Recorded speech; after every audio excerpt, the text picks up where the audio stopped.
Dan perempuan itu nggak mengganggu keabsahan sholat, jadi lu jangan sok tahu. Kalau dilihat dari secara keabsahan itu sah. Ya. Itu lu lihat kan, lu minta kemarin MUI udah ngasih tahu. Memang sah. Pertanyaannya, kalau seandainya lu dikasih dalilnya, Dalil. lu menerima kagak? Dalil apa? Memang di dalam soft itu bisa menjadi makruh dan bisa mengurangi. Makruh katanya bukan hukum kalau kata Panji. Makruh bukan hukum, Neng, tapi abu-abu katanya. Bismillahirrahmanirrahim. Teman-teman, di video ini saya ingin berikan tanggapan terhadap di mana ada beberapa alumni dari Ponpes Al Zaitun memberikan tanggapan mengenai apa yang Ponpes itu lakukan sekarang. Oke, coba kita reaction seperti apa pernyataan dari beberapa alumni dari Ponpes Al Zaitun ini yang dengan sombongnya ingin memberikan dalil katanya dan memberikan pembelaan atas penyimpangan yang mengarah pada penyesatan oleh Ponpes Al Zaitun. Nah, oke, ini deh teman-teman. Ini akunnya, dia sehari-hari main Mobile Legends, terus tiba-tiba dia mau menyebutkan dalil. Dalil mengenai sholat berjarak-jarak, renggang-renggang, dan ada orang non-muslim beserta perempuan di ujung paling depan. Coba kita reaction, ini dia ya. Merdeka. Di sini saya ingin menjelaskan kapabilitas saya sebagai alumni dari Santri Al Zaitun. Yang terkait dengan sholat Idul Fitri. Ya, kan banyak yang bilang itu imamnya ada 3. Enggak, itu imamnya 1. Lu jangan sok tahu. Nah, kenapa di belakangnya itu ada orang. Jadi imamnya itu dia lagi terganggu secara kesehatan. Nah, untuk yang di belakang itu untuk menggantikan jika terjadi apa-apa. Kalau memang imamnya terganggu dalam segi kesehatan, kenapa dipaksa jadi imam? Kenapa tidak cari orang yang lebih fasih atau lebih fit kesehatannya? Agar tidak perlu kayak pemain bola. Katanya itu cadangan. Yang paling depan imam utama, terus yang di samping kiri kanan itu imam cadangan. Apabila terjadi apa-apa.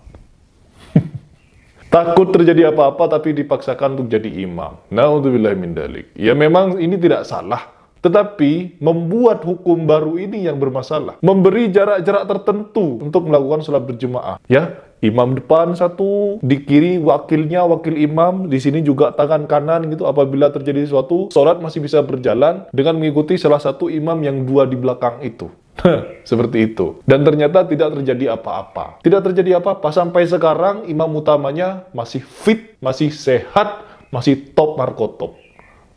Lanjut dulu. Itu memang 1 kok, so tau lu yang bilang 3, lu tau apaan? Terus yang dibilang katanya ada perempuan yang softnya dekat dengan laki-laki. Itu kalau dilihat dari secara keabsahan itu sah. Ya. Itu lu lihat kan, lu minta kemarin MUI udah ngasih tahu. Dari PBNU juga udah ngasih tahu, lu buka aja sono, lu kan punya handphone nih. Lu searching aja di Google. Itu kalau ngomongin keabsahan itu sah. Iya. Nah, kalau seandainya itu jadi imamnya 1 memang sah.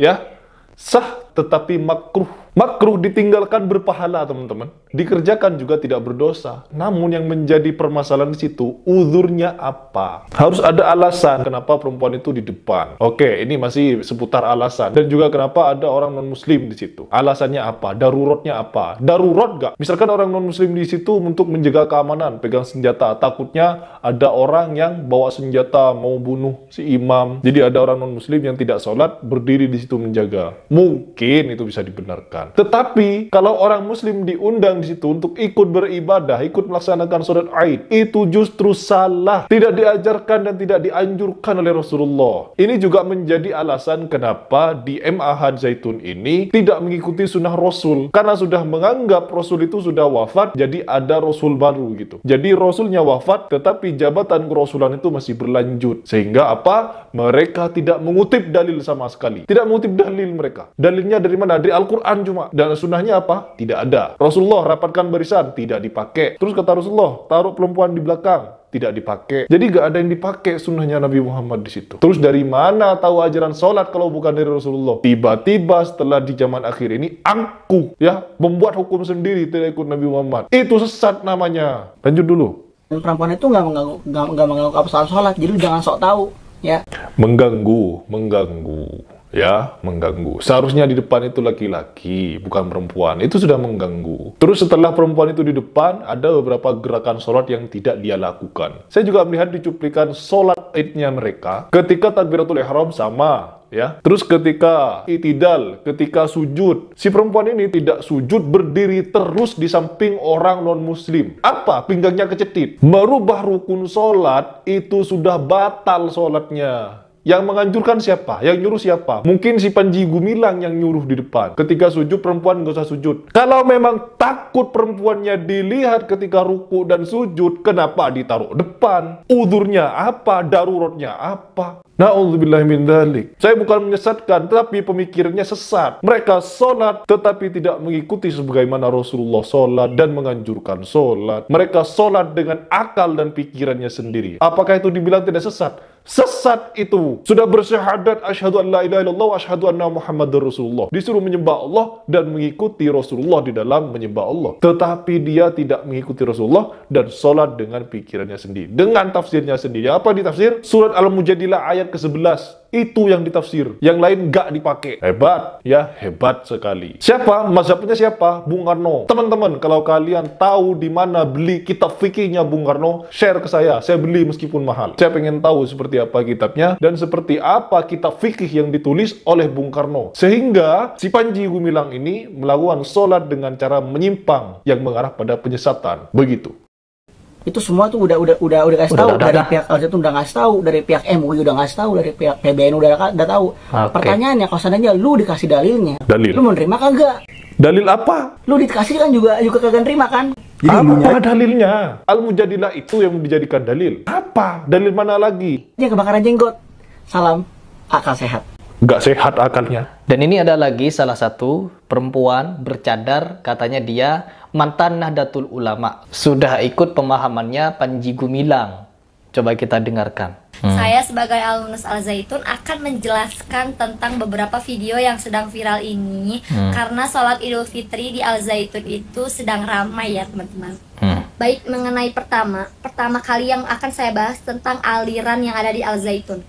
Kita tidak bisa menjudge kalau aliran itu sesat atau ajaran yang di sebuah pesantren itu sesat. Kita tidak bisa menjudge seperti itu ya teman-teman.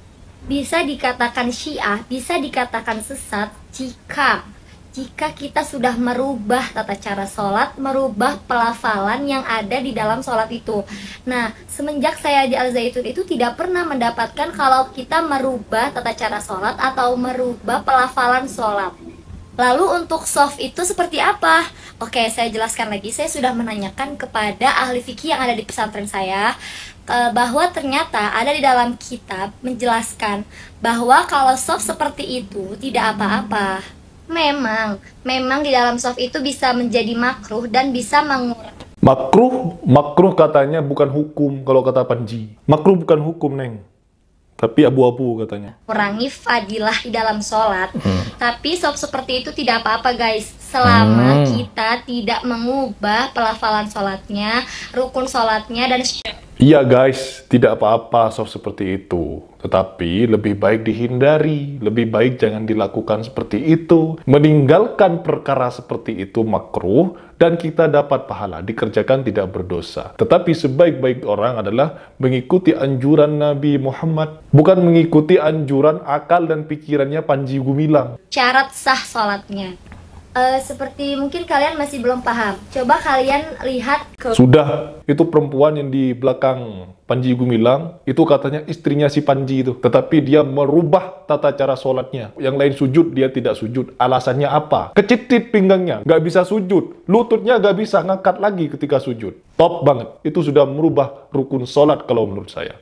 Batal itu. Sebelah timur sono, di Arab, di Madinah. Nah, di sana itu kalau misalkan sholat sunnah kan ada aja yang sholatnya mungkin samping soft kita aja laki-laki atau mungkin itu namanya darurat, itu namanya udur. Tapi kalau di Al-Zaitun daruratnya dari apa? Ada kok soft di samping sana, itu perempuan semua. Kenapa gak gabung ke situ itu si perempuan itu? Kenapa malah di barisan terdepan? Terus kata si Panji Gumilang, najis amat itu perempuan sampai dikomentari karena di depan. No, kita bukan berbicara najis, tapi kami berbicara tentang hukum.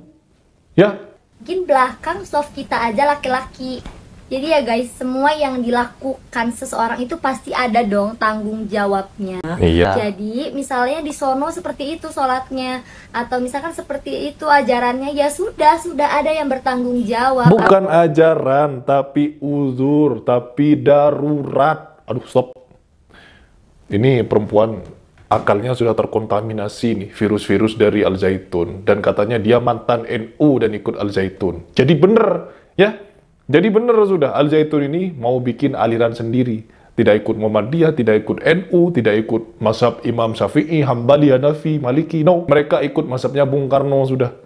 Good, keren. Teman-teman, seperti yang saya jelaskan di depan tadi, bahwa apa yang dilakukan oleh Al Zaitun ini sudah murni penyimpangan yang mengarah pada penyesatan. Dan kita tidak boleh karena mendengar beberapa pembelaan, terlebih lagi Departemen Agama cuma ngangguk-ngangguk di situ. Ini sudah gak benar kalau menurut saya. Kenapa Departemen Agama tidak memberikan sanggahan, malah mengikuti fatwa mereka? Kenapa? Ada apa? Tetap kita suarakan agar ada debat ilmiah, dialog antara orang Al Zaitun ini dengan pihak NU, dengan pihak Muhammadiyah yang diadakan secara live agar kita tahu siapa yang benar dan siapa yang mengikuti hawa nafsunya dan siapa yang di sini mengada-ada. Ya, kita tetap suarakan agar kita mendapatkan pencerahan dan kasus ini segera berakhir. Tidak bahas masalah mazhabnya Al Zaitun lagi atau Panji Gumilang ini.